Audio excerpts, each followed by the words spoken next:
यो वाला transition video चाहिँ मलाई एकदमै मन परेको थियो अनि मैले रिक्रिएट गर्ने सोचेँ। हुन त यति साह्रो स्मुथ त हुन्छ कि हुँदैन, बट लेट्स सी। फर्स्ट टेकमा हेर्नु न मेरो ताल कस्तो छ, कहिले यता झर्ने कहिले उता झर्ने, कहिले हातले पक्र्ने नभेट्ने। सुरुमा त मैले बुझी पनि राखेको रहेन रहेछु। अनि त्यस पछाडि धेरैवटा टेकपछि मेरो चाहिँ एउटा फाइनल भएको छ। एकदमै घाम लागिरहेको थियो, साह्रै घाम लागेको थियो। सुरुमा चाहिँ एकदमै स्मुथ गइरहेको थियो, फेरि पछिबाट चाहिँ के भयो थाहा नै भएन। अनि मैले चाहिँ फ्री भएर एक टेक लिएँ।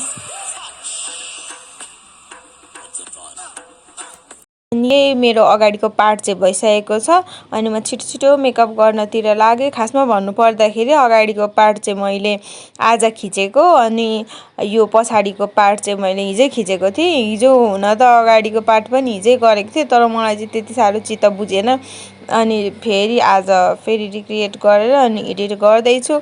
अनि हतार मेकअप गरेँ। मैले चाहिँ wet and wild foundation use गरेको छु, एकदमै स्मुथ भइरहेको छ। हुन त मेरो स्किन अचेल अलिक रफ भइरहेको छ र पनि मैले ट्रस्ट द प्रोसेस गाइस भनेर मैले सुरु गरेँ। अनि म चाहिँ आज चाहिँ यो 4वटा पिङ्क कलर युज गरेर आई स्याडो बनाउँदैछु। अनि माथि क्रिजमा चाहिँ मैले लाइट पिङ्क कलरले एउटा ड्र गरेँ। अनि त्यस पछाडि मुना त मलाई मेकअप त्यति साह्रो आउँदैन र पनि म सिकिरहेको छु। अनि डार्क पिङ्कले बनाएँ अनि अगाडि अलिकति लाइट पिङ्क लगाएँ अनि बिचमा चाहिँ ग्लिटर लगाएँ, ग्लिटरवाला पिङ्क लगाएँ।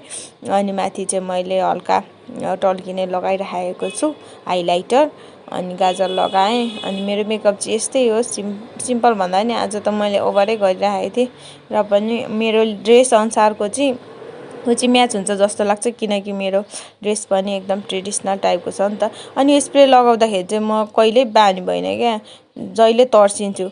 अनि स्प्रे लगाइसकेपछि यो मस्कारा जति सुकाए पनि नदल्लिने त कुरै हुँदैन, र पनि मैले एकछिनमा पुस्छु भनेर मैले अरू टचअपहरू गरिसकेपछि आज चाहिँ मेरो ज्वेलरी चाहिँ यस्तो यो झुम्का रहेको छ। मलाई एकदमै मनपर्छ।